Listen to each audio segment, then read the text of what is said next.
वारकरी मंडळ दक्षिण गोवा या मंडळाची ही 4थी वारी आसा। ही वर्षान वर्ष दशमीक सुरवात जाता हेजी आणि आयज एकादश तेन्ना आयज आमी बाळ्ळी शांतादुर्गा देवळांतल्यान भायर सरले आणि आता फुडें आमी केपें वयतले। केपें वचून आज कृष्ण पक्ष एकादशी ही कृष्ण पक्ष एकादशी आमी व्हडा उमेदीन थंय मनयता आणि थंयच्यान मागीर फुडें प्रस्थान जाता।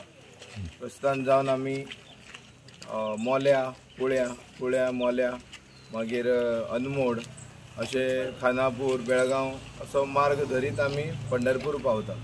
पंढरपूर पावता हो आमचो 15 दिसाचो प्रवास आसा। 15 दिसाचो प्रवास करून आमी वारीचे चंद्रभागेचेर विसर्जन करता। विसर्जन करून आमी माऊलीचें दर्शन घेता।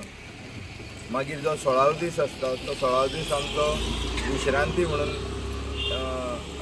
विश्रांती दिता सगळे वारकऱ्यांक। आणि 17व्या दिसाक म्हणल्यार ह्या जुलय म्हयन्याच्या 6 तारखेर देवशयनी एकादशी येयल्ली आसा। ती देवशयनी एकादशीक आमी अभिषेक करता, पुजा करता देवाची आणि थंयच्यान मागीर नेक्स्ट डे आमी परतीचो मार्ग धरता। कशें आसा वारकरी चल्ले म्हणूच वारी जायना। हे वारी घडोवन येवपा फाटल्यान खूब जाणांचो हातभार लागता। प्रत्येक माऊली आपल्या इच्छेनुसार आपल्या कमतीनुसार ती सेवा दीत आसा। तशीच आज हांगा आमची च्या पाण्याची सोय केल्ली आसा, च्या नाश्त्याची। श्रीजीत फळदेसाई हांणी सोय केल्ली आसा। अशी अनेक माऊली आमची वारकऱ्यांची सेवा म्हणल्यारच माऊलींची सेवा समजून वारकऱ्यांची सेवा करता, अन्नदान करता, उदक दान करता, खूब तरेचे दान दिता। तेन्ना त्या हेजेन ही आमची सगळी वारी ही यशस्वी जावन येता।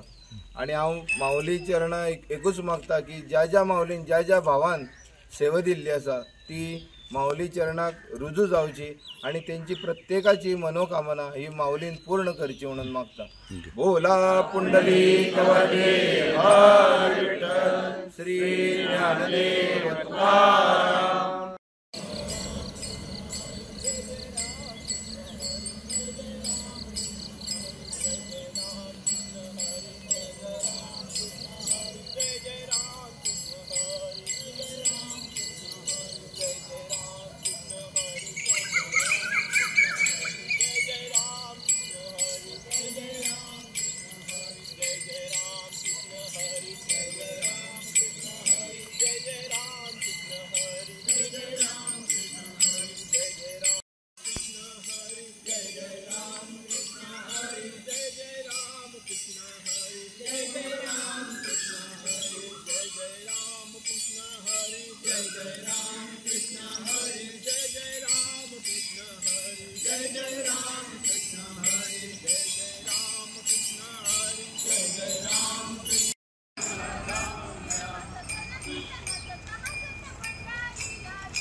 ताळ घ्या